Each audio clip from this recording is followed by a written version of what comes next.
Tuhan menetapkan langkah-langkah orang yang hidupnya berkenan kepadanya.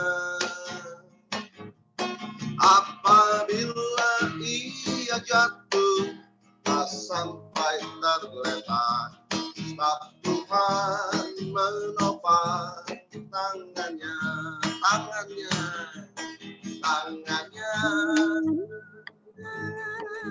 tangannya. Sebab Tuhan menopang tangannya. Apabila ia jatuh, tak sampai terletak, sebab Tuhan menopang tangannya, tangannya, tangannya, oh tangannya. Sebab Tuhan menopang tangannya. Apabila ia jatuh, tak sampai terletak, sebab Tuhan menopang tangannya, tangannya, tangannya, oh tangannya. Sebab Tuhan menopang tangannya.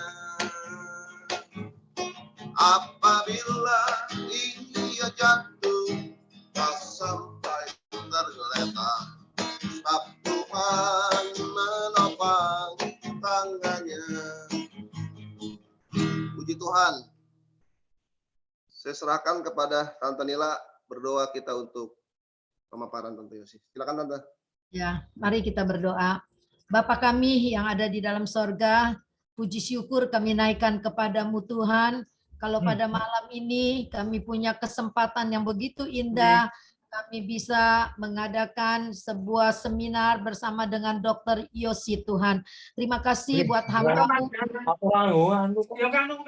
Terima kasih Tuhan buat hamba-Mu yang mau bersedia membagikan pelajaran-pelajaran pada malam ini. Kami tahu kami akan diberkati. Tuhan, kami mau urapan Allah turun atas Dr. Yosi dan kami semua yang ada di dalam Zoom atau yang sedang berusaha untuk masuk supaya kami diberkati melalui seminar pada malam ini. Tuhan juga tolong supaya jaringan internet tidak ada masalah di rumah masing-masing, khususnya di rumah Dr. Yosi. Kami semua bisa mengadakan acara ini dengan pertolongan Tuhan dan urapan Tuhan. Terima kasih Bapak, kami buka seminar ini di dalam nama Tuhan Yesus Kristus yang menjadi juru selamat kami yang hidup. Haleluya. Amin. Selamat malam Dr. Yosi. Nah, dokternya Selamat malam Bu Nila. Selamat malam semuanya. Dokternya masih muda dan cantik. Dokternya juga namanya Dr. Yosi Agustanti, spesialis KJ itu kejiwaan ya dok ya? Kesehatan jiwa. Oh kesehatan jiwa. Dokter ini masih dokter ini praktek di Rumah Sakit Siloam Jakarta. Saya bacakan sedikit ya dok ya, supaya mungkin mau ada lanjutan bisa ke sana ya. Senin sampai Rabu pukul 10 sampai jam 12. Sabtu pukul 10 sampai pukul 2 itu di Rumah Sakit Siloam Jakarta, Kebonjeruk. Kalau hari Selasa pukul 10 sampai 12 ada di Rumah Sakit Mitra Kemayoran gitu. Jadi kalau ya saya harap sih semua sehat-sehat lah mentalnya sesuai dengan temanya malam ini. Tapi kalau misalnya ada problem pun no problem, kita bisa diskusi dengan Dr. Yosi. Silakan dokter, waktu selanjutnya saya serahkan. Oke, terima kasih untuk kesempatannya pada malam hari ini untuk saya sharing. Saya berusaha untuk menyampaikannya dengan bahasa yang sederhana supaya bisa dimengerti. Tapi nggak usah khawatir, nanti mungkin sudah saya sampaikan, nanti ada tanya jawab. Kalau misalnya mau langsung tanya juga boleh, ya supaya bisa lebih mengerti. Oke, saya akan share screen. Nah, malam hari ini kita akan membahas tentang mental health, tentang kesehatan mental. Nah, saya mau tanya, kalau kita mau lihat seseorang itu mentalnya sehat atau enggak, biasanya kita lihat dari mana? Tentunya yang kita lihat adalah sehari-harinya, betul nggak? Emosinya, penampilannya, perkataannya, perbuatannya. Tapi padahal itu adalah yang terlihat. Nah, mungkin sebelum saya lanjutkan, Bapak Ibu minta tolong untuk di-mute ya supaya tidak ada suara-suara lain. Oke, terima kasih. Nah, kalau kita lihat ini gambarnya seperti pohon. Bapak Ibu lihat ya, ini pohon. Kita bisa tahu pohon ini sehat atau enggak adalah kita lihat dari buahnya, dari pohonnya, dari daunnya. Nah, pohon-pohonnya itu adalah buah-buahnya itu adalah seperti kalau ke dalam kehidupan kita tuh seperti emosi kita, perilaku kita, perkataan kita. Tapi kita tidak pernah tahu akarnya. Nah, tentunya untuk menghasilkan buah yang bagus, tentunya untuk menghasilkan pohon yang bagus, tentunya akarnya harus bagus. Nah, akarnya itu adalah itu yang disebut mental health. Apa sih spesifiknya mental health itu? Jadi, yang membuat kita emosi sehari-hari itu apa sih, Dok? Gitu. Nah, Bapak Ibu pikir mungkin stres. Aduh, saya stres nih, makanya saya marah. Saya stres nih, makanya saya sedih, makanya saya depresi. Bapak Ibu, ternyata bukan. Stres itu stres, pencetus. Ya, yang bisa mencetuskan kita depresi, betul. Tapi sebenarnya akar yang sebenarnya untuk membuat kita depresi atau tidak, yang membuat kita marah apa enggak, itu adalah pola pikir kita. Nah, sekarang sebelum kita bahas pola pikir, kita bahas tentang stres dulu yuk. Aduh Dok, saya lagi stres banget. Bapak Ibu di sini nggak ada yang nggak stres. Kenapa? Karena sekarang lagi pandemi COVID-19. Stres itu normal nggak? Normal. Ternyata normal. Jadi yang penyebab stres sekarang apa sih? Iya itu pandemi COVID-19, terus perubahan perilaku, kita kemana-mana sekarang pakai masker, mungkin udah ada yang cetak masker di sini ya kan? Yang nyalainnya hitam, yang ininya putih sendiri gitu kan? Saya di rumah sakit dulu pakai 95, tapi kalau sekarang lumayan ke N95. Waktu N95 itu rasanya kayaknya udah sempit banget gitu. Sampai saya pikir nih COVID kalau misalnya udahan mungkin kita udah semua bentuknya masker kali pipinya. Saking udah dan tidak elastis lagi kulitnya. Ya kan? Dan perubahan situasi di mana dulunya kita bisa ngopi-ngopi, sekarang kok susah banget. Dulu kita bisa ngumpul-ngumpul, terutama yang lansia. Jadi saya di praktek itu banyak banget pasien lansia.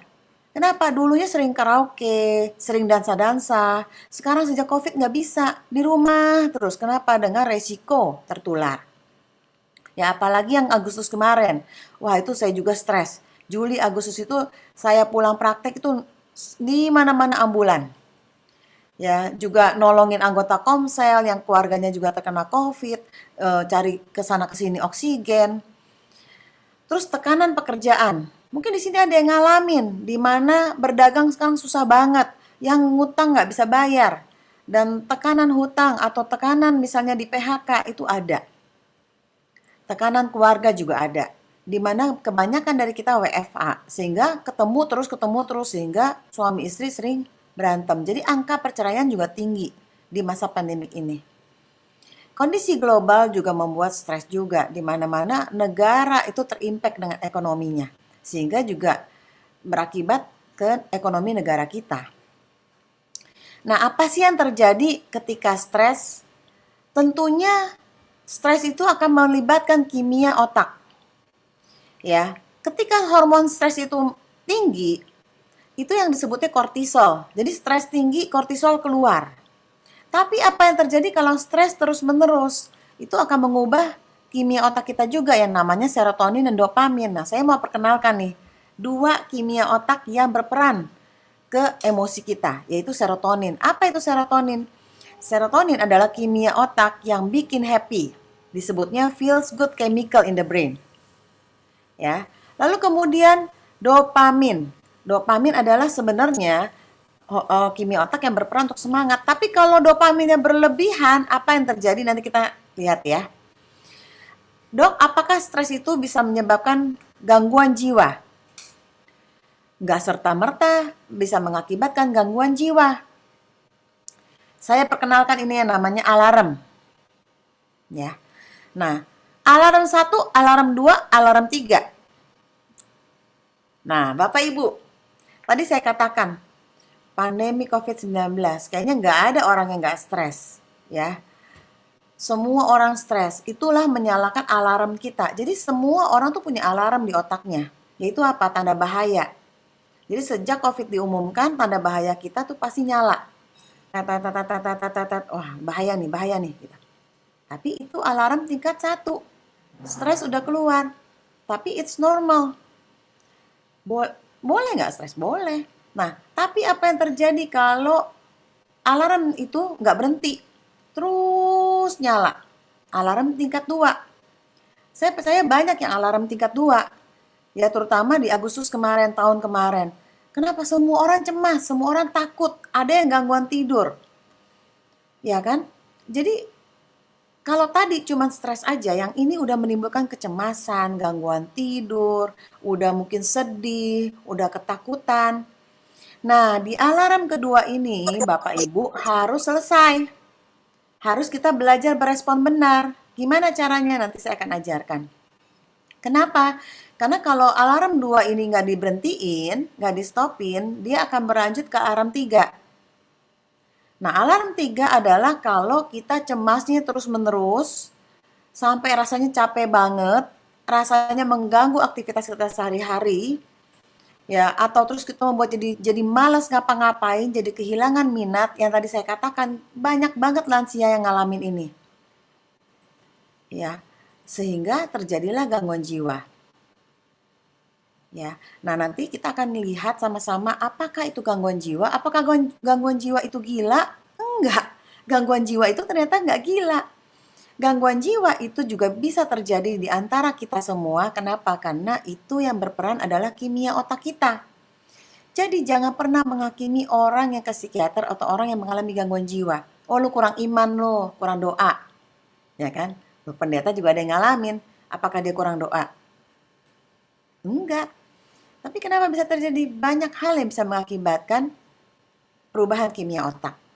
Apakah itu obat-obatan, apakah itu penyakit, apakah itu tadi itu stres yang terus-menerus. Nah, kita mau sama-sama lihat tentang gangguan jiwa. Ya, mental disorder. Nah, yang saya akan bahas di sini adalah yang terbanyak aja dulu, 4. Soalnya kalau saya ngomong semua udah kuliah namanya, bukan seminar lagi. Ya, tapi kalau nanti mau ada pertanyaan boleh.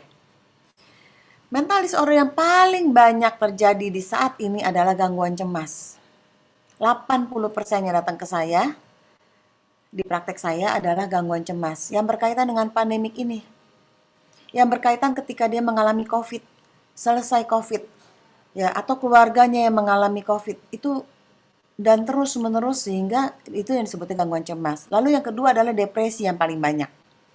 Yang ketiga adalah bipolar, lalu yang keempat adalah skizofrenia. Apa itu gangguan cemas? Oke, ada suara-suara? Minta di-mute. Oke, gangguan cemas. Ini bukan cemas biasa Bapak Ibu. Yang tadi saya katakan, stres, cemas, boleh nggak? Boleh. Ya, nggak ada orang di sini yang tidak pernah cemas. Tapi kalau kecemasan itu terus-menerus dan berlebihan, tanpa alasan yang jelas, dan itu bisa mengganggu aktivitas kita sehari-hari, dan dalam 24 jam lebih banyak kecemasannya daripada enggaknya, itulah yang disebutnya gangguan cemas menyeluruh. Dan itu berlangsung sudah lebih dari 2 minggu. Ya, dan ini perlu kita waspadai. Karena apa? Karena kalau kita cemas terus-menerus, itu akan mengakibatkan kita jadinya depresi. Kita jadi malas ngapa-ngapain karena capek. Dan apa yang terjadi kalau ini terjadi pada lansia? Tadi hormon stres itu tinggi, ini akan bisa mengakibatkan dia jadi gampang lupa. Nah, pada lansia itu sering kali terjadi sampai pikun. Ya.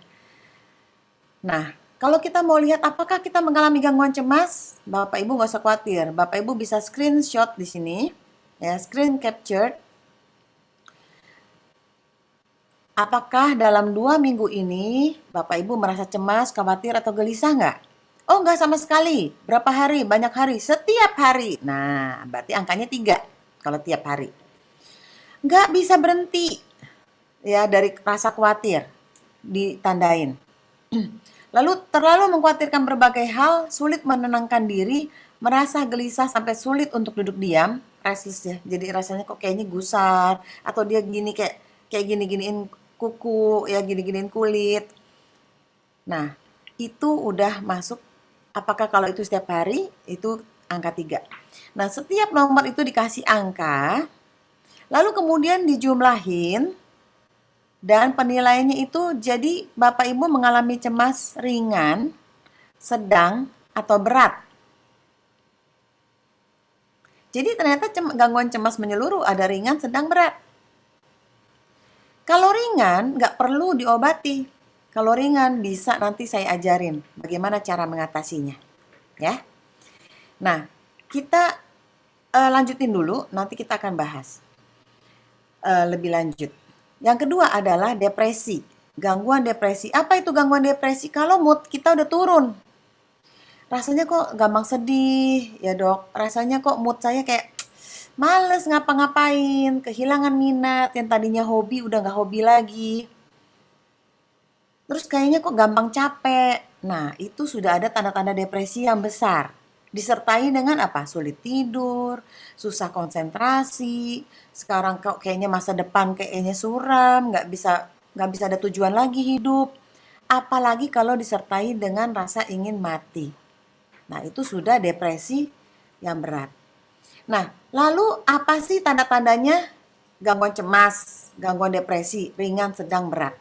Kalau tadi saya katakan, gangguan cemas dan gangguan depresi, kalau ringan, Bapak Ibu masih bisa melakukan pekerjaan sehari-hari. Masih kerja, walaupun terpaksa ya, tapi masih kerja. Masih bisa lakukan aktivitas sehari-hari. Tapi kalau yang berat-berat rasanya udah males banget. Itu artinya ringan. Terus didoain sembuh, baca Alkitab sembuh, dengerin musik rohani sembuh. Itu berarti cemas dan depresinya ringan. Tapi apa yang terjadi kalau gangguan cemasnya sedang atau berat? Bapak Ibu sudah terganggu aktivitas sehari-hari. Rasanya kalau mau kerja tuh kayaknya males banget, terpaksa banget. Nah, itu berarti sudah depresi berat atau depresi sedang. Bagi siapa? Terus lalu kemudian kalau misalnya sudah disertai dengan rasa ingin mati, itu sudah depresi yang berat. Jadi harus segera ditangani ya. Kenapa? Karena serotoninnya turun sekali. Tadi saya katakan serotonin itu adalah apa? Kimia otak yang bikin happy. Feels good chemical in the brain. Jadi serotonin udah drop banget. Jadi Bapak Ibu pernah nggak ngalamin atau pernah nggak ketemu orang yang udah dinasehatin sampai berbusa mulutnya tapi nggak bisa konsen, nggak bisa masuk. Bahkan pendeta, Pak doa, nggak bisa doa lagi dok, saya udah tahu ayat, saya udah tahu semuanya udah ngerti, nggak bisa lagi. Kenapa? Ya karena tadi serotoninnya turun. Jadi apa yang harus dilakukan? Ya tadi, kalau depresi atau cemas sedang atau berat itu harus diobati. Dengan obat apa? Serotonin. Apa bedanya dengan obat penenang? Nah, obat penenang itu hanya menenangkan tapi tidak menyembuhkan. Bapak Ibu pernah sakit gigi? Kalau sakit gigi ke dokter gigi dikasih obatnya apa? Ponstan, pasti. Nah, tapi ponstan itu ngilangin sakit gigi, betul? Tapi menyembuhkan nggak? Nggak menyembuhkan, dia menghilangkan sakit gigi. Jadi, problem sakit giginya harus diatasi dengan dokter gigi. Apakah itu dicabut, apakah itu ditambal, apakah itu dirawat akarnya, ya kan? Atau dikasih antibiotik. Kenapa? Karena antibiotik yang menyembuhkan. Nah, sama seperti obat serotonin. Obat antibiotik butuh waktu untuk bekerja. Jadi nggak bisa langsung di stop. Ya. Dan dalam kurun waktu tertentu dia sudah bekerja untuk meningkatkan serotonin sehingga ketika serotoninnya naik dia sudah bisa dengar nasihat, udah bisa dengerin musik rohani, udah bisa berdoa. Nah, pada saat itulah didukung, dinasehatin, sudah bisa dengar. Ketika serotoninnya sudah bagus. Jadi saya punya pasien, baru beberapa waktu lalu datang. Lalu kemudian ketika datang, dia bilang, aduh dok, saya pusing banget. Kenapa? Karena saya, orang yang utang sama saya nggak bisa bayar, sedangkan saya utang sama bank. Dan saya utang sama saudara saya. Dan tahu sendiri kan itu bunganya tinggi, lalu kemudian mengalir begitu, dan kemudian dia gadein rumahnya, dan apa ya, buruknya adalah saudaranya ambil rumahnya, rumah tinggalnya. Yang saya pikirkan bukan soal bisnisnya dok, tapi bagaimana saya menghidupi anak saya, 4 anak saya yang masih kecil-kecil. Dia stres banget, kelihatan banget stresnya, dia nggak bisa tidur. Saya nggak terlalu banyak ngomong di pertemuan pertama. Kenapa? Karena saya tahu bahwa nggak mungkin dia akan bisa diomongin. Jadi apa yang saya lakukan adalah kasih obat serotonin dulu. Pak, nanti 2 minggu lagi kontrol. Setelah 2 minggu lalu kemudian dia ngomong, iya dok, hari ke-10 saya sudah jauh lebih mending. Saya rasanya kayaknya mulai calm, ya mulai tenang. Lalu kemudian saya mulai bisa merenungkan apa yang harus saya lakukan. Dan jadi ketika saya masuk, ketika saya nasehatin, itu sudah jauh lebih efektif dibanding yang pertama datang. Ya, itu adalah gangguan cemas dan gangguan depresi. Nah, kita sama-sama diskusi gangguan berikutnya, yaitu gangguan skizofrenia paranoid. Nah, Bapak Ibu, apa sih yang terjadi pada skizofrenia paranoid? Nah, skizofrenia paranoid, kalau tadi depresi sama cemas, serotoninnya turun. Ya, kalau skizofrenia paranoid itu dopaminnya banjir. Nah, apa yang terjadi ketika kimia otak itu nggak seimbang? Itu adalah otaknya itu menghasilkan sinyal-sinyal yang salah. Sehingga dia bisa dengar suara-suara tanpa ada orangnya. Yang orang lain nggak dengar, dia bisa dengar suara-suara. Lu goblok, lu harus bunuh diri, lu harus gini, lu suruh-suruh atau ngomentarin. Biasanya suaranya begitu. Ya nyuruh-nyuruh, makanya ada orang yang bisa membunuh anaknya sendiri karena apa? Karena bisikan-bisikan itu. Itulah yang disebut halusinasi. Ya. Lalu kemudian apa lagi? Yang kedua adalah waham. Jadi sinyal yang salah itu bisa berupa keyakinan yang salah, walaupun udah dibuktiin salah, tetap dia yakin. Apa? Dia merasa diikutin, dia merasa disadap, dia merasa ada yang dengerin, ada yang ngawasin dia. Ya kan, iblis menyerang saya nih. Tuh, roh-roh jahat itu menyerang saya semua. Ya kan? Jadi, saya percaya banget, saya yakin banget nih orang-orang ngomongin saya. Di gereja itu pasti pengomongin saya semua. Itu adalah waham kejar, waham paranoid. Yang akibat apa? Kimia otak yang gak seimbang itu.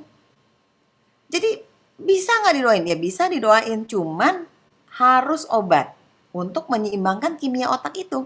Kenapa? Karena itu sinyal-sinyal yang salah akibat kimia otak yang berlebihan itu tadi. Jadi dikasih dopamin blocker. Supaya apa? Supaya gejala-gejalanya menurun ketika kimia otaknya seimbang. Ya. Jadi Bapak Ibu sekarang walaupun kita nggak mengalami, tapi seenggaknya Bapak Ibu sekarang sudah mulai menyadari ya. Jadi, oh ini schizophrenia paranoid. Jadi gimana? Harus dibawa ke dokter, harus dibawa ke psikiater untuk diobati. Ya, karena schizophrenia paranoid orangnya sendiri tidak merasa sakit, tidak butuh dokter, sehingga keluarganya yang harus datang ke dokter. Nah, berikutnya adalah bipolar. Bipolar ini banyak sekali orang yang mengalami ini, tapi orang itu tidak menyadari bahwa dia bipolar atau orang lain juga tidak menyadari dia bipolar. Ciri-cirinya apa? Bipolar artinya 2 kutub. Kutub mood. Mood itu adalah perasaan, di mana dia ada saatnya di mana wah meningkat, happy banget atau marah-marah gitu ya. Terus merasa dirinya hebat. Saya ini temannya Pak Jokowi, saya ini teman-temannya pejabat, saya ini utusan Tuhan. Nah, itu adalah perasaan gambar diri yang melambung. Lebih banyak bicara dari biasanya. Lalu aktivitas meningkat, wah rajin banget. Terus ide-ide meningkat, tapi ide-idenya loncat-loncat. Nanti ide ini, nanti ide itu. Nah, kemudian biasanya tidurnya itu kurang, tapi dia fresh aja. Ya, nah, orang yang dalam keadaan episode manik, dianya happy, tapi orang lain terganggu. Terutama keluarganya, pasangannya. Kenapa? Biasanya orang lagi manik begini, boros. Ya, beli barang terus gitu. Ya, dia spend money terus. Ya. Nah, itu manik. Tapi ada kalanya dia depresi. Depresi itu sama tadi. Gejalanya kayak tadi ya. Moodnya turun. Jadi kehilangan minat. Cepat lelah. Terus gimana dong? Kalau misalnya dia lagi manik, dia bikin bisnis. Wah, dia berani bisnis. Lalu kemudian depresi, ditinggalin bisnisnya. Itu ada terjadi. Tiba-tiba ditinggalin aja bisnisnya. Kenapa? Karena dia udah nggak mampu lagi. Karena masuk fase depresi. Nah, ini juga karena dopaminnya meningkat dan kimia otaknya tidak seimbang. Sehingga dia mengalami gejala ini. Jadi, bisa diobati? Bisa. Jadi harus diobati supaya, karena kasihan.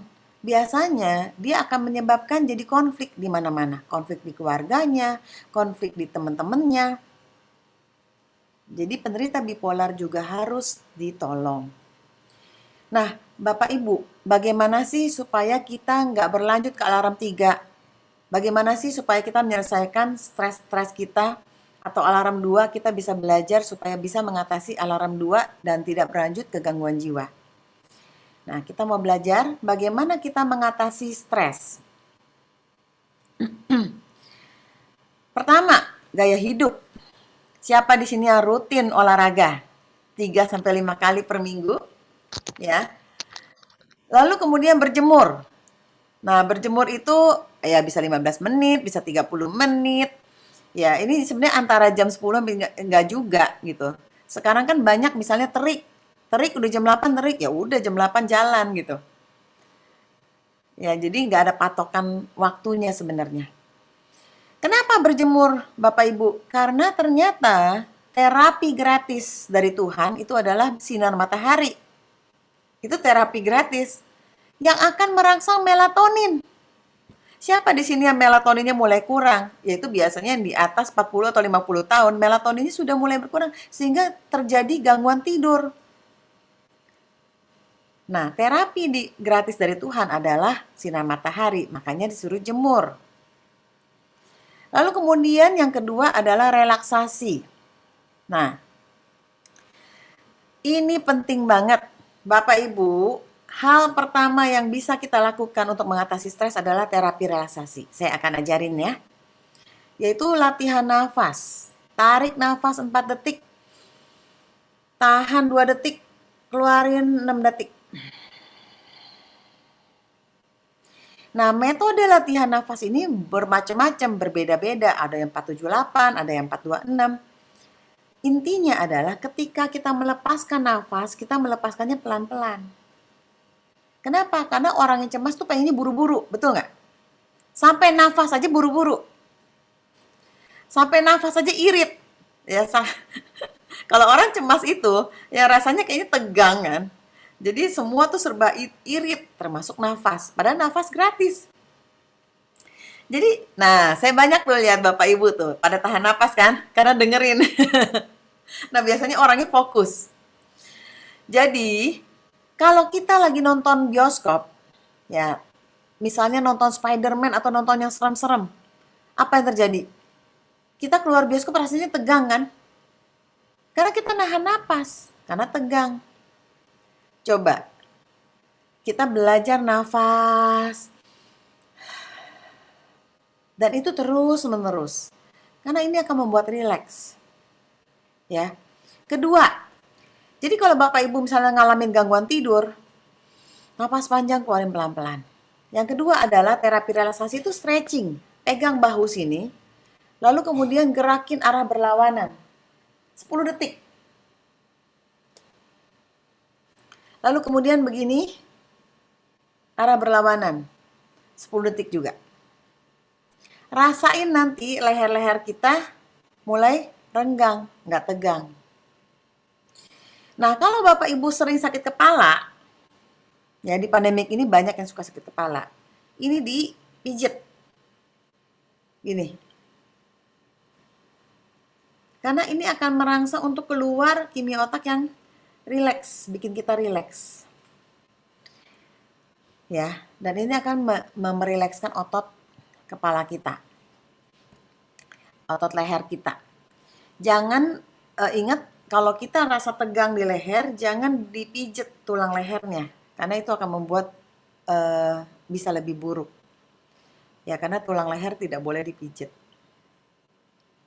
Oke, saya lanjutkan.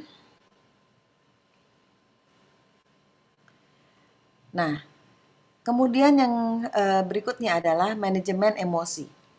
Apa itu manajemen emosi? Kita manajemen perasaan. Kenali deh perasaan kita. Seperti yang tadi saya katakan, stres boleh nggak? Boleh. Cemas, sedih. Kalau kita kehilangan orang yang dicintai, sedih boleh nggak sih? Boleh, Bapak Ibu. Jadi sedih itu normal, nggak apa-apa. Tapi kita harus belajar bagaimana berespon benar. Bagaimana mengatasi kesedihan itu. Nah, jadi kenali perasaan diri, lalu kemudian asertif ini artinya belajar untuk mengungkapkan perasaan kita. Kalau orang yang di sini nggak bisa cerita perasaannya, tulis aja. Belajar tulis. Nah, yang kedua adalah mengelola pikiran yang salah. Nanti kita akan belajar dan lakukan berulang-ulang. Dan yang terakhir adalah bagaimana kita mengatur aktivitas kita supaya aktivitas kita efektif atau produktif. Jadi jangan main game terus. Ya. Jadi banyak yang WFH. Coba belajar untuk bagaimana mengatur jadwal. Nah, kita akan belajar untuk mengelola pikiran. Ini penting Bapak Ibu. Inti dari seminar ini adalah sebenarnya ini. Tadi kita mengenal bahwa emosi kita itu banyak orang menganggap bahwa gara-gara dia saya emosi. Gara-gara atasan saya depresi. Gara-gara atasan saya marah. Gara-gara pasangan saya marah. Apakah betul? Bukan. Barang, orang, atau situasi itu cuma sebagai pencetus, tapi penyebab kita emosi adalah pola pikir kita yang salah. Ya, saya ada contoh. Jadi ketika pasien saya ini dikritik oleh atasannya, dia tuh marah besar. Kenapa? Saya udah capek-capek dok. Saya udah capek-capek pekerjaan saya bekerja, tapi saya nggak dihargai. Ya, jadi dia tuh kayak merendahkan saya gitu. Nah, sekarang saya tanya Bapak Ibu. Apakah karena dikritik dia marah? Apakah karena dikritik dia kecewa? Kenapa dia kecewa? Karena dia merasa direndahkan dengan dikritik. Karena dia merasa pekerjaannya nggak dihargai dengan kritikan itu. Betul? Kita lihat ya bagannya.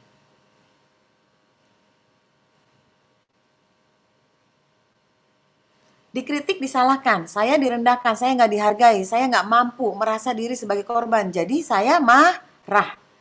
Tapi bisa nggak dia berpikir? Dikritik disalahkan, oh yang dikritik kan adalah pekerjaan saya, bukan saya. Ngapain saya marah? Saya bisa nggak memperbaiki pekerjaan saya? Bisa. Kritikan itu akan membangun dia nggak? Jadi dia tahu mana yang salah?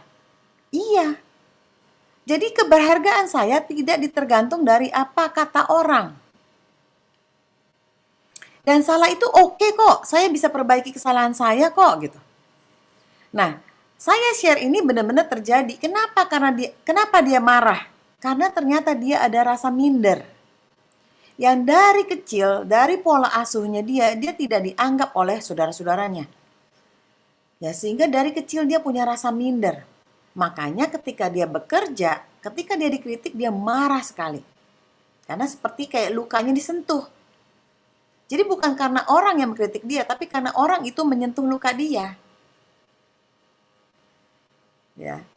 Jadi Bapak Ibu, kalau kita marah karena kita dikritik atau kita marah karena kita melontarkan ide, kita kasih ide gitu ya. Tapi orang nggak terima ide kita, terus kita marah, kita coba pikir, kenapa saya marah? Padahal kan yang ditolak ide kita, bukan kita yang ditolak oleh orang itu. Tapi kenapa saya marah? Mungkinkah karena kita minder? Ya kan? Apakah mungkinkah kita memang sudah ada luka tertolak? Mungkin di masa lalu kita tertolak dari orang tua kita tertolak dari pasangan kita, sehingga kita punya luka penolakan, sehingga ketika orang menolak kita, kita kayaknya sensitif sekali. Nah, artinya pola pikir kita harus dibenerin. Dan itu harus dilakukan berulang-ulang Bapak Ibu supaya kita sembuh.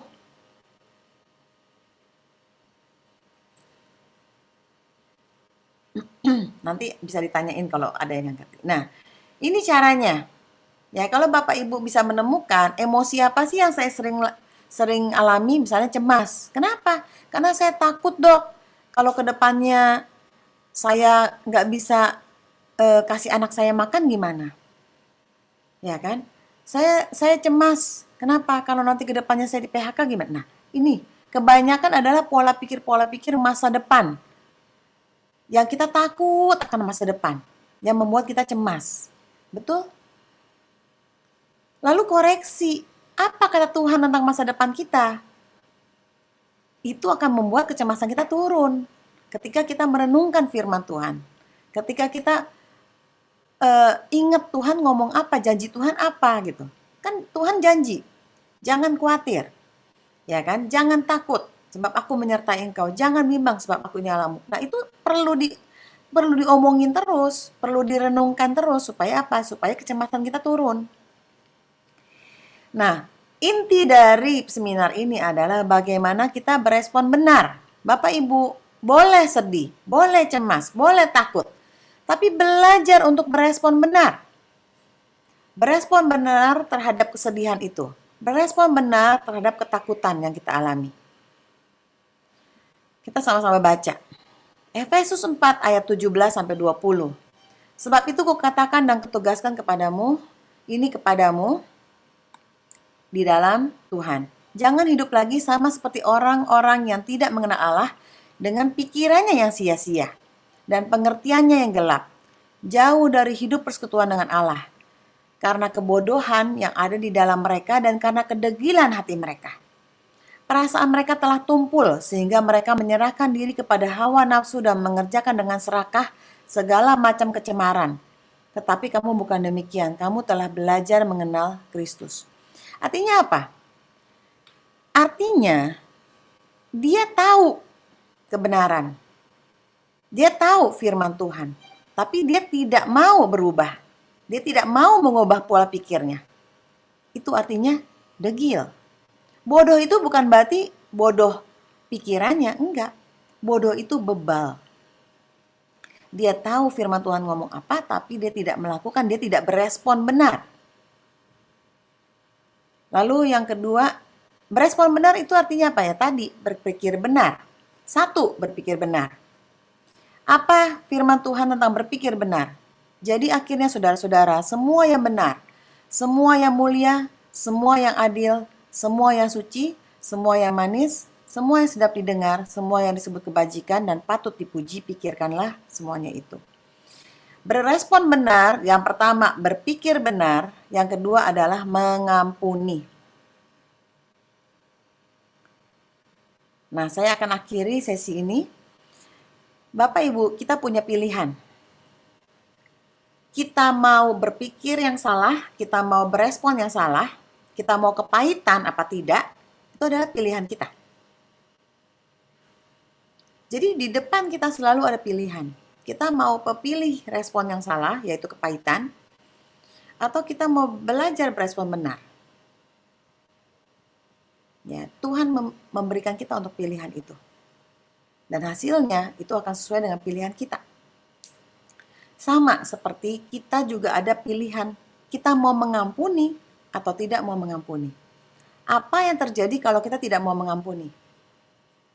Itu sama seperti tangan kita diikat.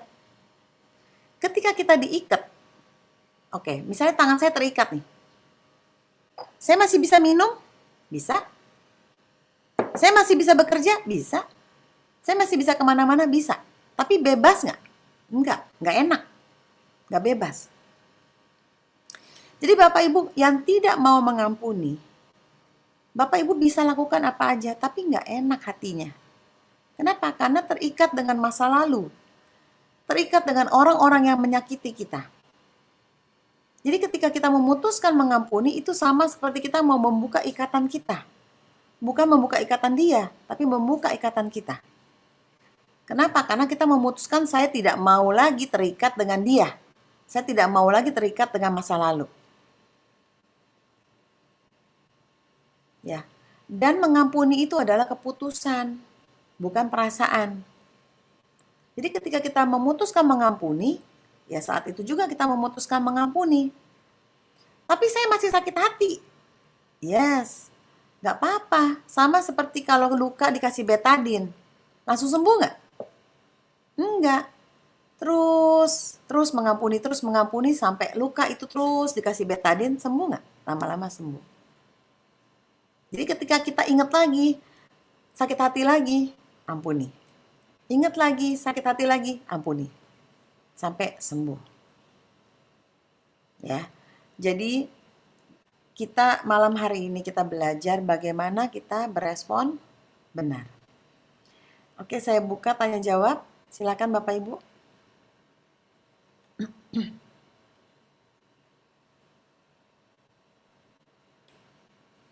Ayo cepat yang mau bertanya. Mungkin kalau yang nggak mau ngomong bisa di chat, di kolom chat.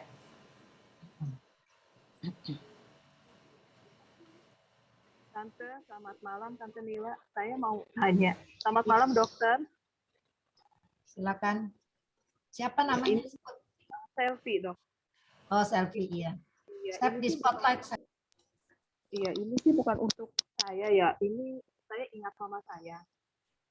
Jadi mama saya itu kehilangan pasangan hidupnya 3 tahun lalu. Di awal-awal kehilangan papa, kan belum ada COVID tuh dok. Kami masih sering komunikasi, kami masih sering mengunjungi mama gitu ya. Masih menghibur mama, mama juga sibuk mengurus pensiun papa dan lain-lain. Tapi setelah itu kan COVID. Tok, itu setahun lebih kami tidak bertemu. Hanya sesekali, bukan sesekali, kok telepon sering.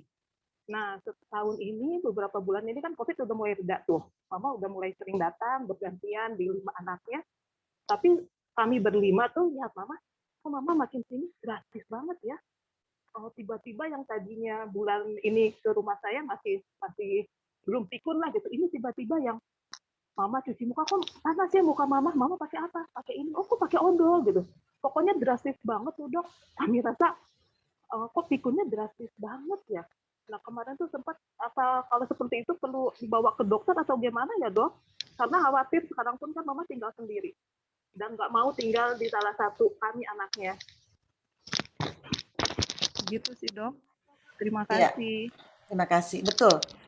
2 tahun ini saya melihat banyak lansia yang cukup drastis penurunan pemikirannya kayak tadi yang Ibu Selvi katakan.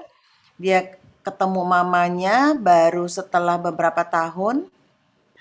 Jadi 3 tahun yang lalu papa meninggal, betul ya. Terus kemudian COVID, dia tinggal sendiri, jadi jarang ketemu. Baru belakangan ketemu. Tahu-tahu penurunan drastis pikunnya. Dan ini banyak terjadi. Lebih baik dibawa ke dokter. Kenapa? Karena pertama yang kita mau singkirkan adalah depresinya. Kalau dia masih depresi itu harus diobati. Ya, karena depresi itu yang mengakibatkan bisa pikun. Nah, yang kedua adalah kepikunannya sendiri udah tingkat mana? Ringan, sedang, berat.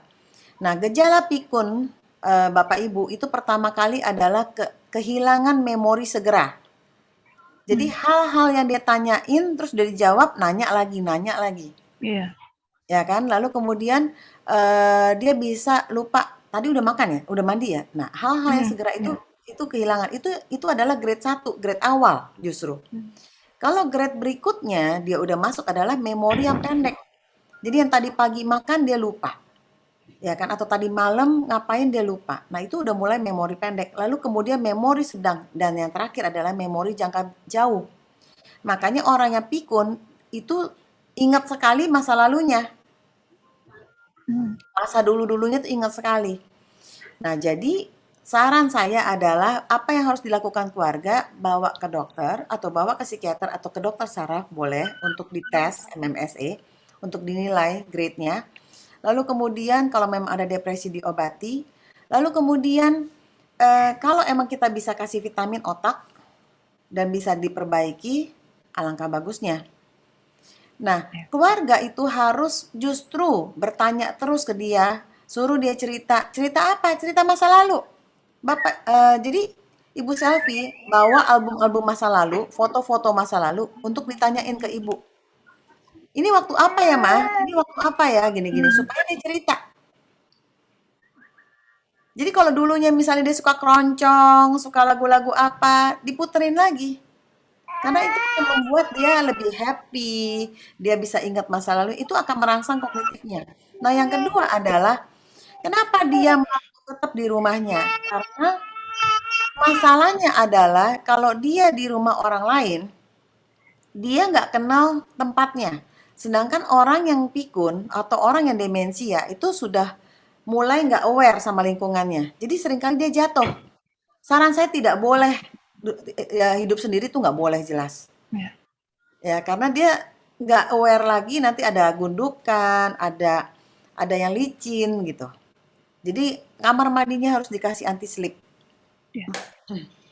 Kalaupun dia tetap hidup sendiri mungkin ada CCTV kali ya, atau ada mungkin saudaranya yang bisa mungkin digaji untuk ngurusin dia seperti itu.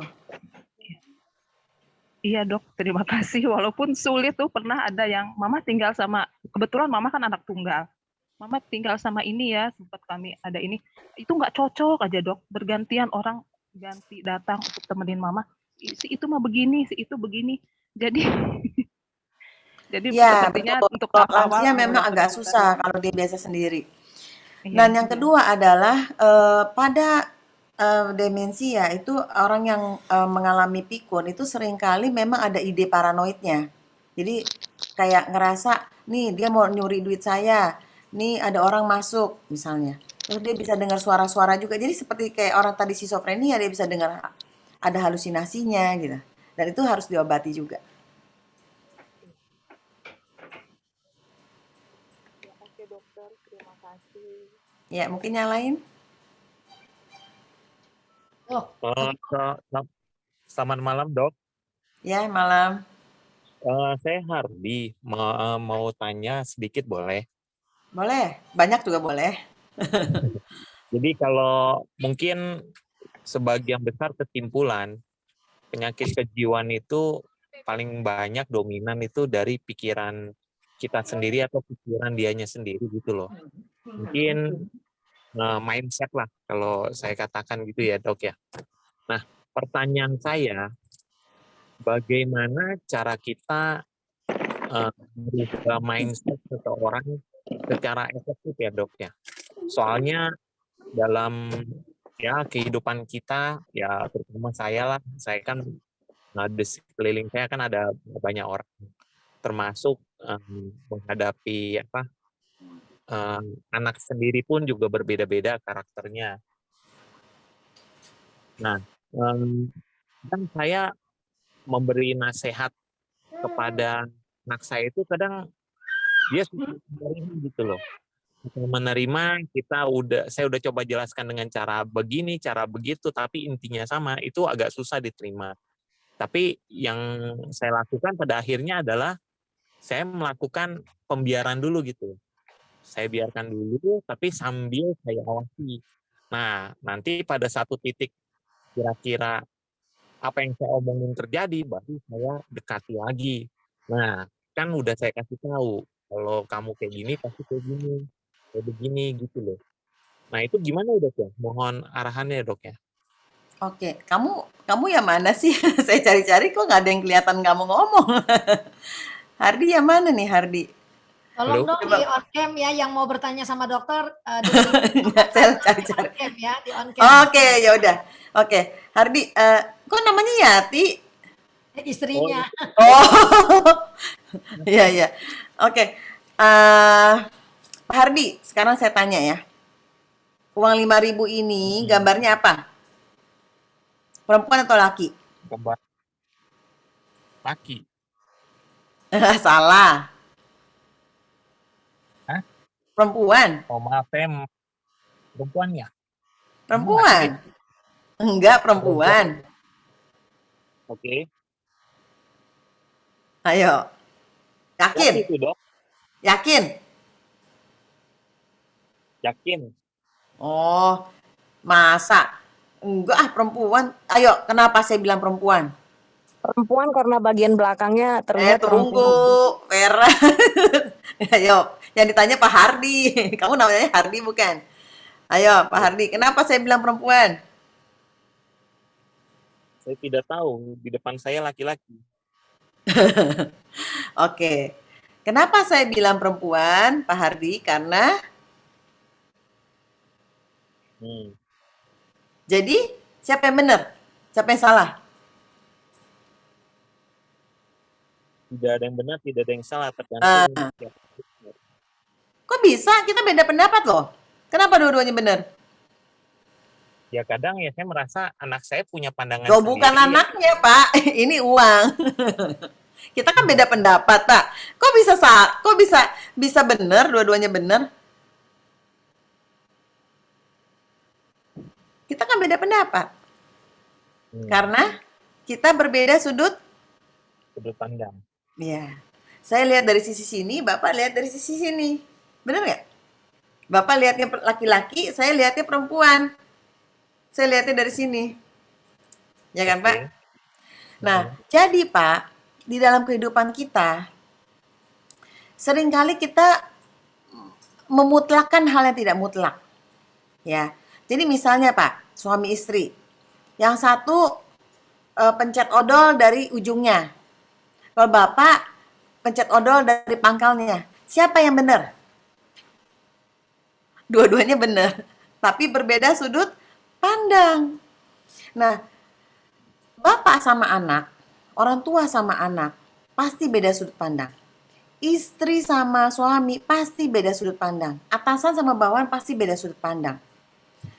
Jadi, Bapak mencoba bagaimana Bapak supaya bisa mengerti anak Bapak. Bapak belajar untuk lihat sudut pandangnya. Ya kan? Kenapa sih dia punya pendapat begitu? Oke, Bapak coba terangin pelan-pelan sudut pandang Bapak. Kalau dia tetap nggak ngerti, ya bisa yang tadi Bapak katakan, oh ya udah biar dia ngalamin dulu. Biar dia lihat pelan-pelan sudut pandang Bapak. Ya Pak. Jadi kadang-kadang kita orang tua cukup egois untuk melihat, pokoknya anak harus ngertiin saya. Anak harus lihat sudut pandang saya. Kita tidak pernah mengerti sudut pandang dia, misalnya. Ya ini nasihat secara global, Pak. Saya nggak menjawab kasusnya Bapak sebenarnya. Ya. Jadi buat kita semua, kita menghadapi anak, kita menghadapi pasangan, itu sama dengan begini. Bahwa kita melihat sudut pandang pasangan kita. Kita melihat sudut pandang anak kita. Kenapa sih dia berpikiran kayak gitu? Kenapa sih dia ngomong begini? Seperti itu. Mungkin ada pertanyaan lagi, Pak? Nanti saya coba telaah. Jadi intinya adalah setiap orang sudut pandang masing-masing. Yes. Kita harus betul. Jadi aja dia benar, Bapak juga benar, ya kan? Oke, thank you Dok. Yo, sama-sama. Malam Dok. Rika Dok. Rika, oke. Iya, saya on mau. cam ya. On cam. Tante saya baru pulang Tan, jadi maaf sekali. Oh. Baru sampai di rumah.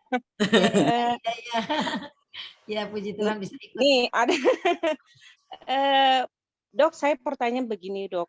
Saya punya keponakan, itu dia tidak bisa membedakan orang itu dipegang itu sakit atau enggak gitu. Seperti kalau dia gemes, dia gembira, dia merangkul kita kencang sekali Dok gitu. Jadi yang timbul pertanyaan saya gitu, apakah anak ini depresi atau mengarah ke kebutuhan khusus gitu karena Umur berapa, Bu? yang umur 17 tahun, Dok. Hmm.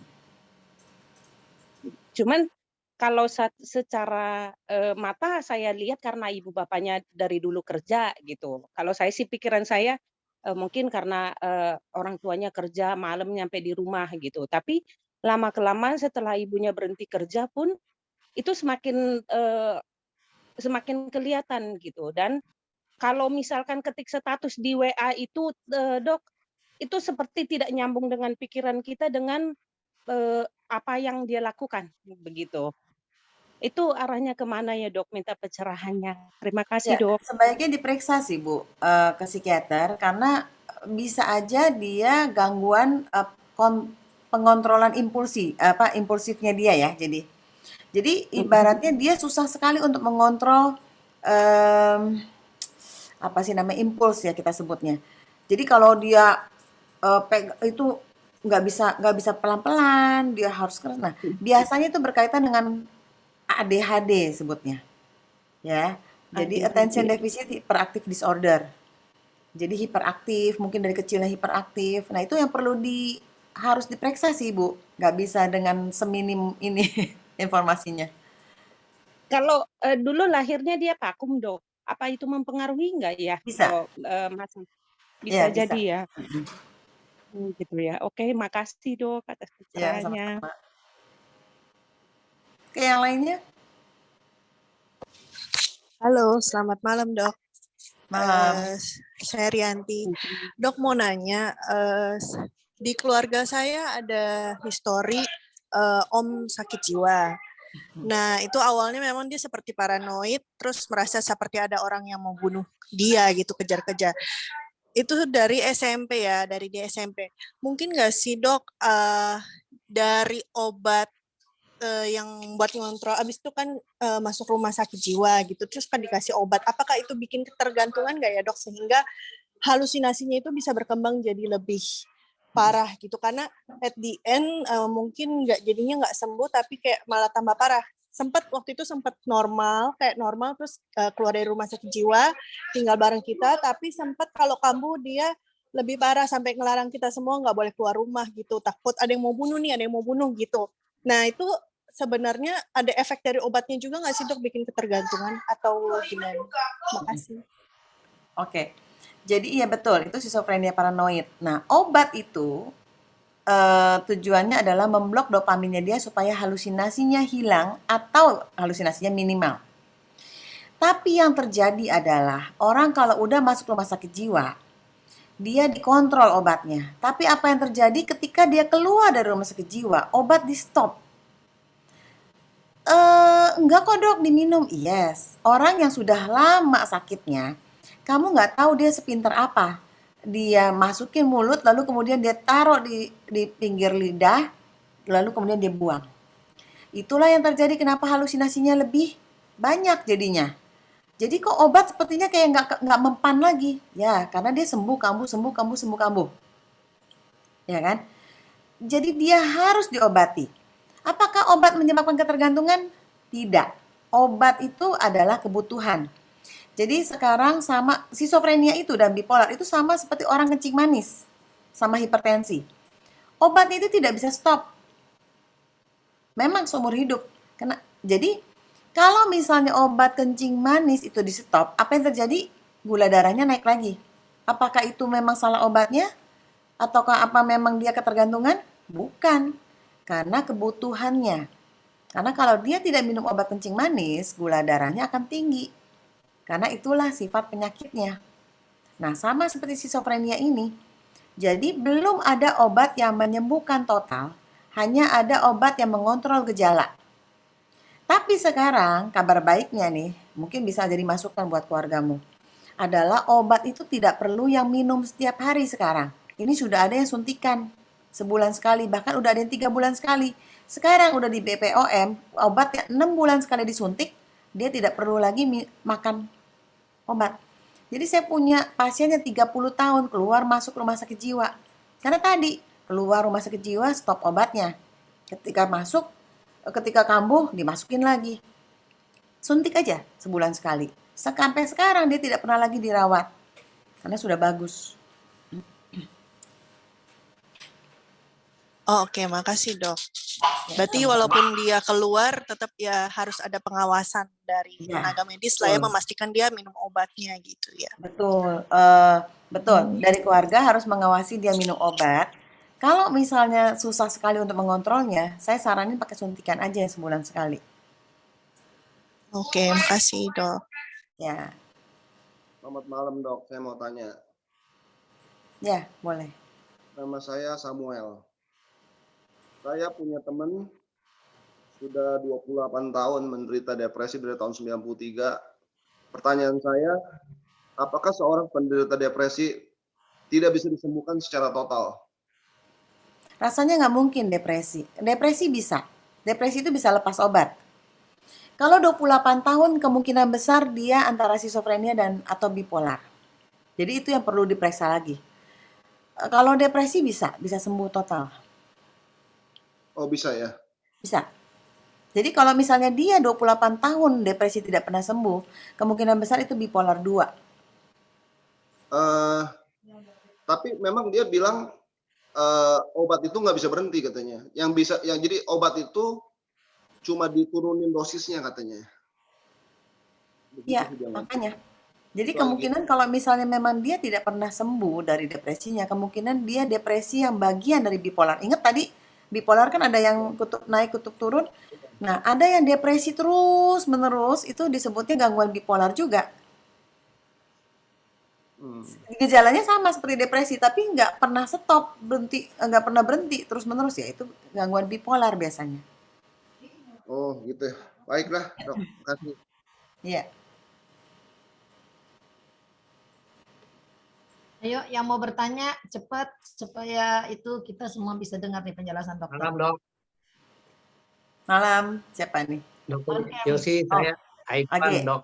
Oh iya, Nah, Aikwan. Mau tanya dok, selain aktivitas atau gaya hidup yang baik ya, dan selain obat, untuk menjaga kestabilan serotonin itu apakah bisa dari makanan dok? Itu satu ya. Kedua, untuk tadi yang menggunakan suntikan itu bisa di rumah sakit mana aja sekarang sudah ada atau di mana dok? Di tempat dokter ada ya? Di mana-mana ada, Pak. Itu kan Karena memang udah beredar sekarang di sini. Udah, Oh, jadi gitu. ada banyak jenis yang mengeluarkan suntikan, gitu. Kalau misalnya tadi tentang yang serotonin, sebenarnya serotonin itu Bapak Ibu ngumpul, Bapak Ibu misalnya nyembah Tuhan, lalu kemudian happy, serotonin keluar, ya kan? Jadi olahraga, terus kemudian melakukan aktivitas yang menyenangkan, itu serotonin keluar, naik. Terus makanan yang bisa membantu serotonin, oke. Kalau lagi depresi banget ya susah, ya kan? Nanti makan pisang terus sampai sembelit, tetap aja nggak bisa ngatasin depresi juga. Tapi untuk ngatasin boleh, misalnya pisang, coklat, ya kan? Terus kemudian salmon omega 3 itu flaxseed itu ada serotonin, mengandung serotonin, cuman sebagai makanan ini ya, makanan sehat. Bukan sebagai misalnya kalau udah drop banget serotoninnya ya nggak bisa. Oke, thank you dok. Tadi berpikir benar itu salah satu yang juga bisa membuat serotonin juga keluar. Misalnya kita cemas terus kan, membuat serotonin turun. Tapi ketika kita renungin firman Tuhan terus dan ingat setiap kita khawatir kita ingat firman Tuhan terus gantiin pola pikir kita yang salah, itu serotonin juga keluar. Oke dok, thank you dokter Yosi. Oke. Dok, yang mengenai suntikan itu kita yang minta ke dokter atau dokter yang nganjurin gitu? Misalnya kita bawa pasien nih ke dokter. Oke. Misalnya sudah, ya jadi yang pertama adalah menegakkan diagnosis dulu. Benar nggak memang dia butuh suntikan, ya kan? Benar nggak dia skizofrenia atau dia bipolar? Yang kedua adalah dia harus coba minum dulu. Obat minum dulu. Nah, obat minum dulu dia cocok, nggak ada efek samping, baru bisa ganti suntikan. Nggak bisa langsung suntik. Oh, Karena suntik itu kan depo. Depo tuh artinya dia disimpan di lemaknya. Suntikan itu kimianya itu jadi simpan di lemak, jadi pelan dilepasin. Ya, jadi kalau misalnya ada efek samping ya jadi lama juga kan efek sampingnya. Jadi harus minum dulu. Dia Oh, cocok, ketika 10 hari atau 2 minggu dia cocok, baru ganti ke suntikan. Dok, Dan obat rata-rata bagus, karena efek sampingnya lebih kecil, juga efeknya lebih bagus, kalau gitu. obat itu ada efek samping bisa bikin badan kaku ya, Dok ya? Yang zaman dulu, obat yang zaman dulu, Bu. Oh, soalnya ada teman makan obat depresi gitu dikasih dokter, efeknya badannya kaku gitu. Nah, Dan dia masih marah-marah aja gitu atau mesti semua obat itu harus didiskusikan. Kalau Oh. misalnya memang ada efek sampingnya, ya kalau kaku ya kalau bisa sih jangan ya. Kenapa? Karena kalau misalnya dia kaku atau misalnya dia ada efek samping apa harus didiskusikan ke dokternya supaya apa? Mungkin diganti dengan obat yang nggak bikin kaku. Atau kalau misalnya dia masih marah-marah, mungkin dosisnya kurang, harus ditambahin kayak gitu. Nanti baru lanjutannya kepada suntik gitu. Kalau dia udah stabil gitu, Dok ya. Iya, nanti pokoknya diskusi sama dokternya, dok, mungkin bisa nggak pakai obat yang sebulan sekali disuntik. Oh gitu, iya. Supaya Iya. dokternya nanti bisa, oke, nanti kamu pakai obat ini dulu, kamu cocok, baru diganti suntik gitu. Nah, supaya saya bisa nganjurinnya begitu gitu, jangan tiba-tiba Mm-mm. suntik aja lu gitu supaya baik, katanya nggak benar ya, Dok ya.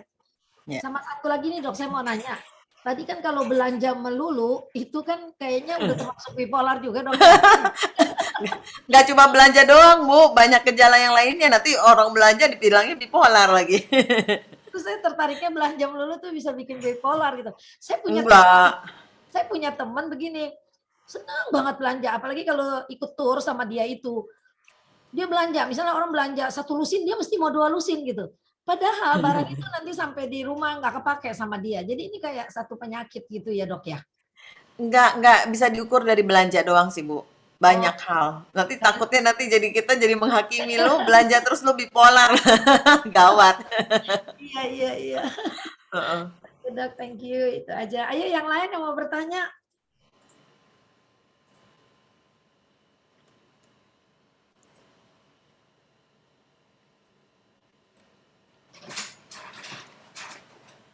Selamat malam dokter, dengan Dwi nih.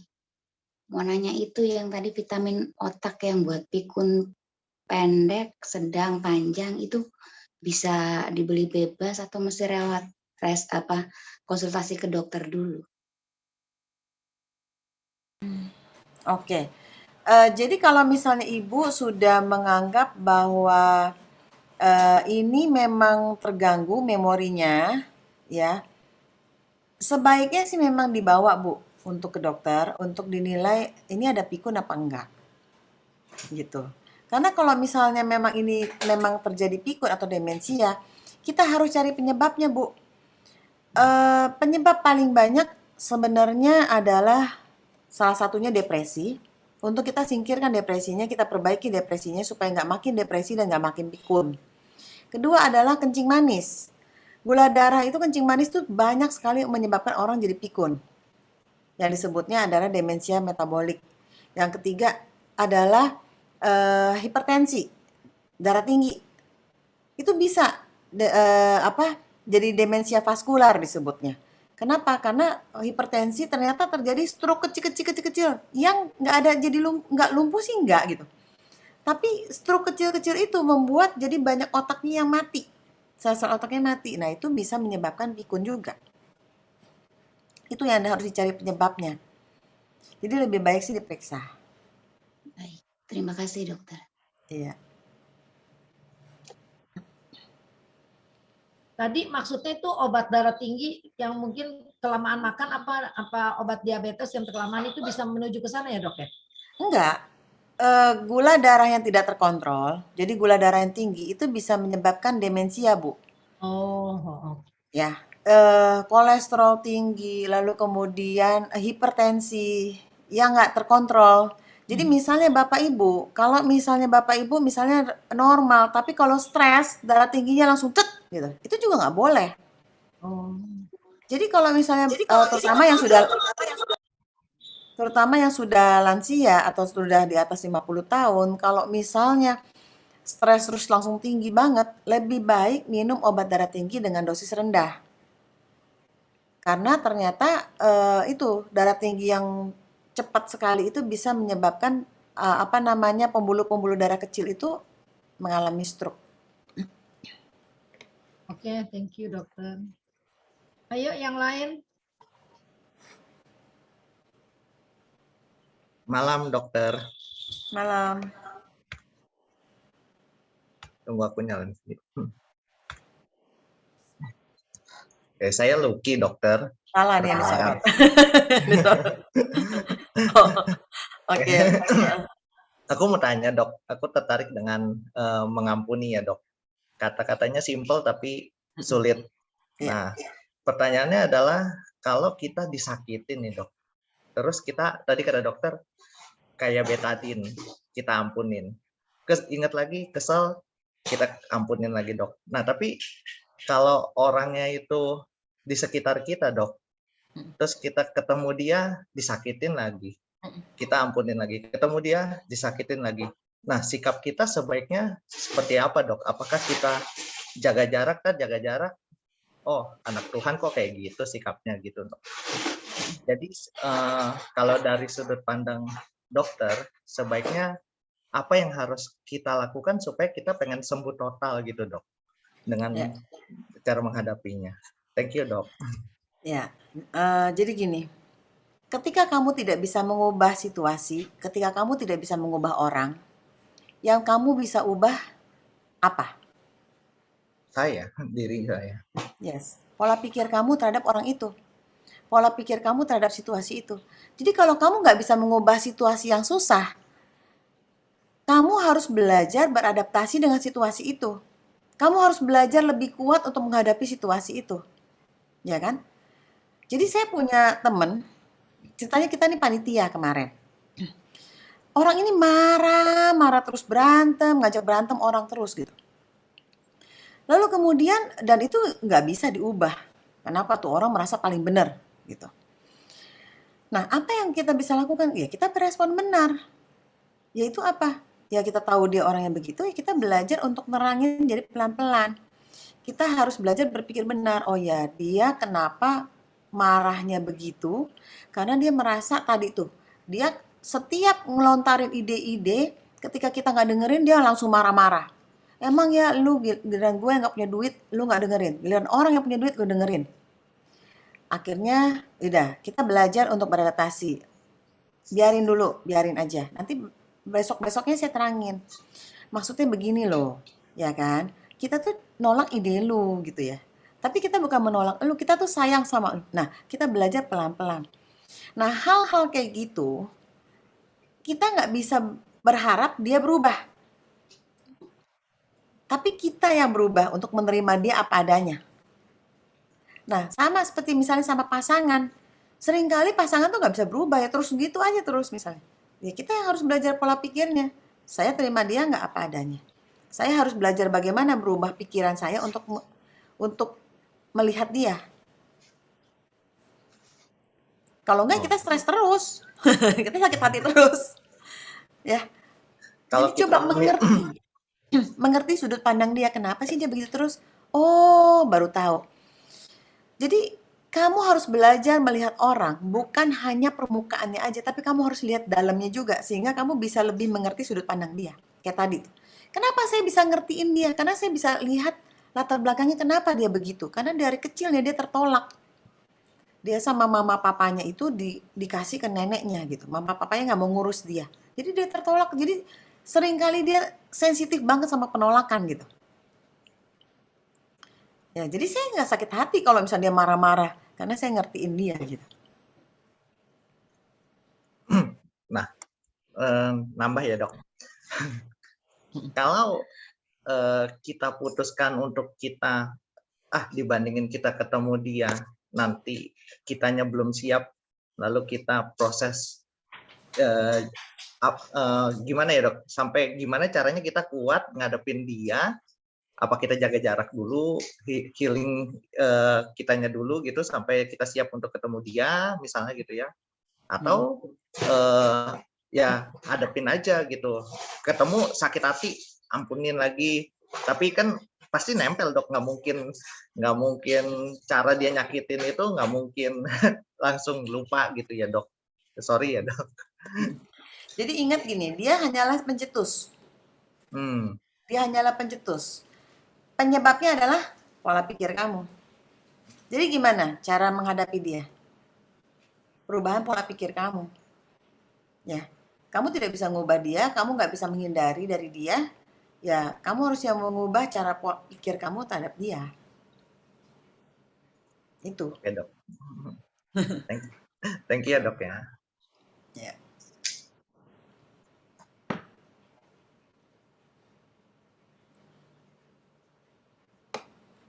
Oke. Belum, saya bertanya satu lagi nih dok. Lagi dok. Oh iya. Nyambung yang tadi dok.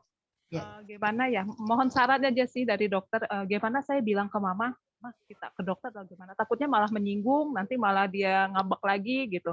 Mohon saran aja dok, gimana saya bicaranya ke mama ya? Ini kan awal tahun mah. Yuk kita check up. Itu aja. Kita check up yuk gitu. Susah diajak ke dokter. Iya kan check up aja kesehatan karena awal tahun saya juga mau check up gitu aja, jadi rame-rame check up.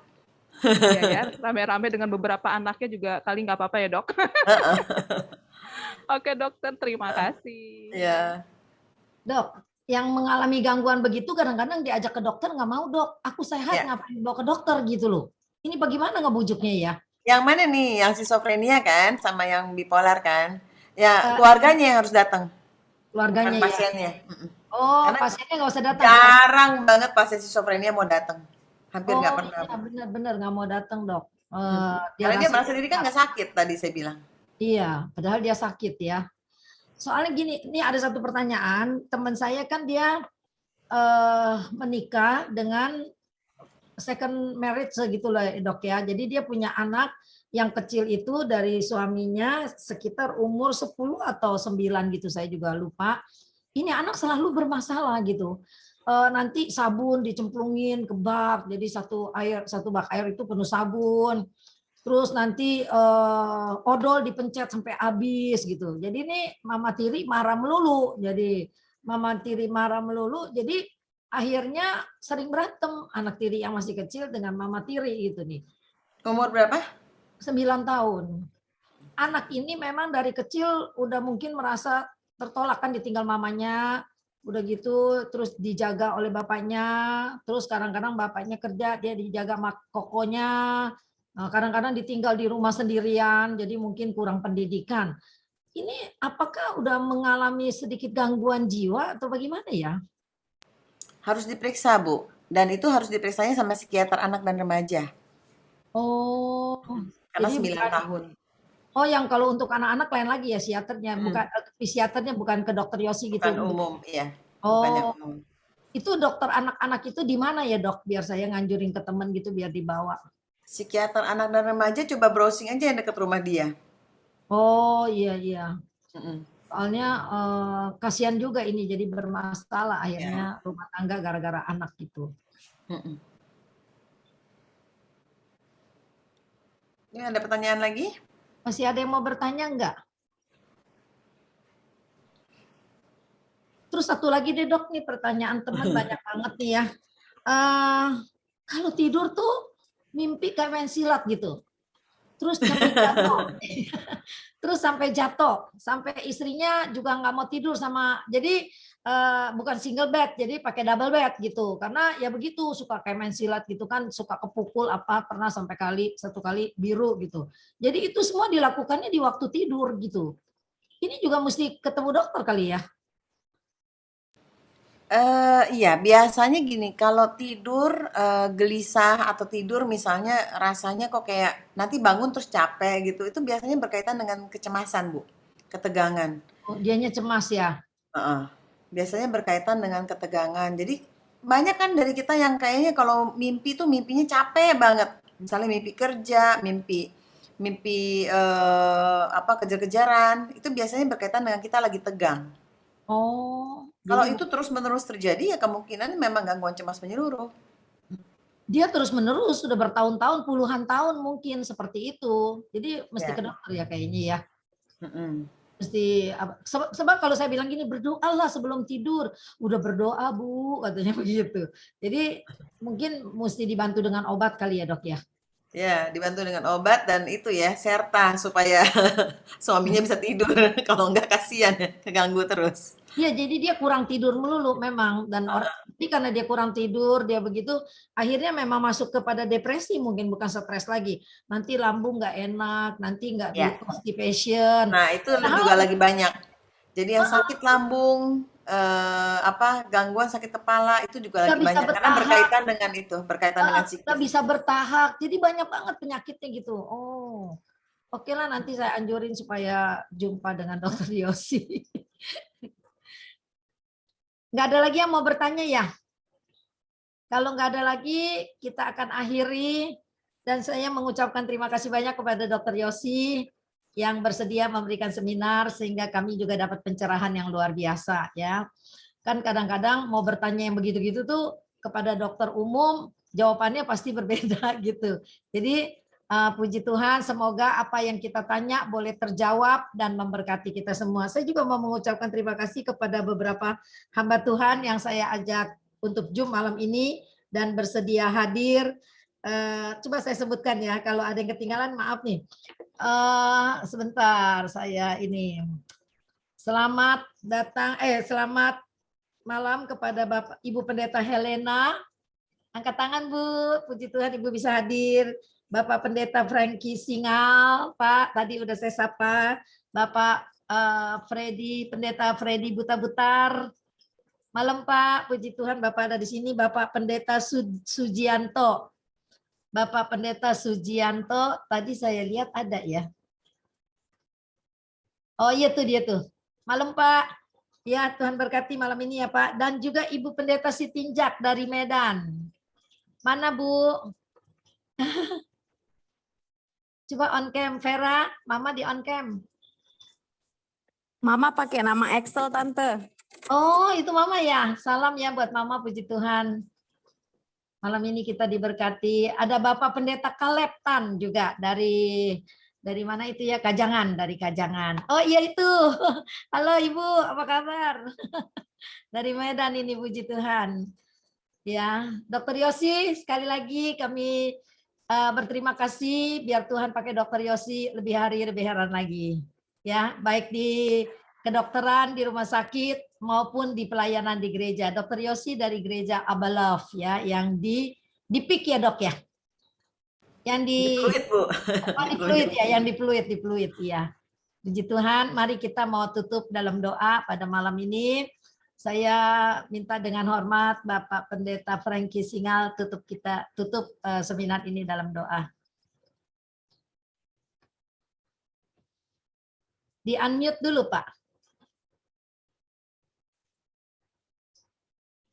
Pak Singal di unmute dulu itu audionya, iya, oke. Nggak kedengeran Pak? Suaranya belum keluar.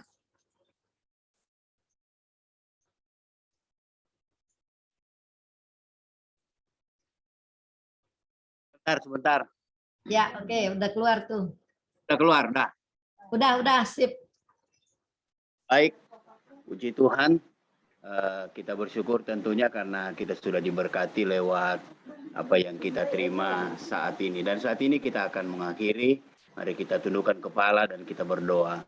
Bapa di sorga, kami mengucap syukur kepadamu buat segala kebaikan Tuhan yang sudah kami rasakan dalam hidup kami, bahkan lewat penyampaian yang sudah disampaikan oleh Dr. Yosi, kami sudah dikuatkan, kami boleh dibuka juga pemahaman kami tentang apa yang sudah diajarkan, dan kami bersyukur karena kami percaya itu dari Tuhan. Terima kasih Tuhan untuk kesempatan, untuk waktu yang sudah Tuhan beri bagi kami, dan kami yakin dan percaya semua kami yang sudah ikut dalam Zoom meeting ini, kami semua sudah diberkati oleh Tuhan. Amin.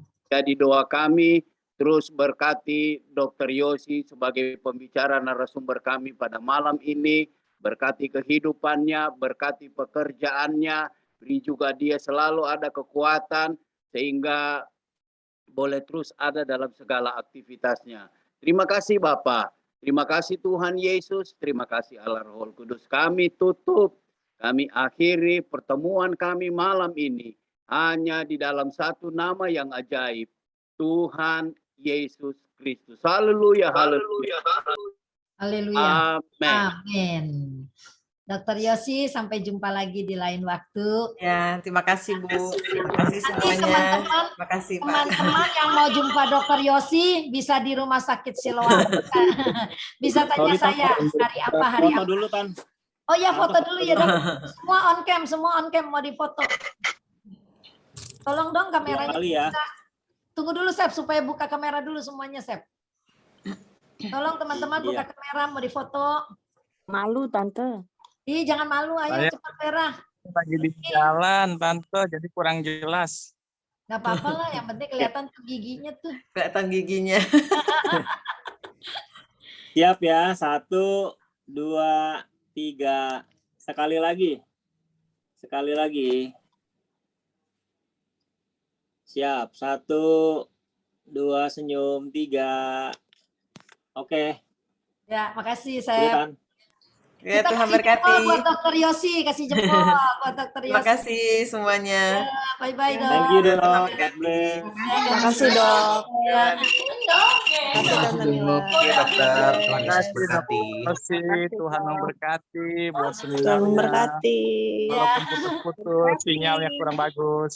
Iya, tadi Pak Kaleb juga sempat hilang ya, Pak Kaleb ya. Iya, sinyalnya Tante. Pak Sudianto bagus ya sinyalnya ya. Nggak putus-putus ya Pak ya. Terima kasih Tante Nila. Oh iya, Baik dulu. ya oke, bye-bye. Iya, Tante semuanya. Terima kasih Tante. Terima yuk, kasih bye-bye. Tuhan berkati semuanya. Terima kasih Tante. Selamat Ya, malam selamat semuanya. malam, sampai jumpa lagi. Kita jadi tahu banyak ya.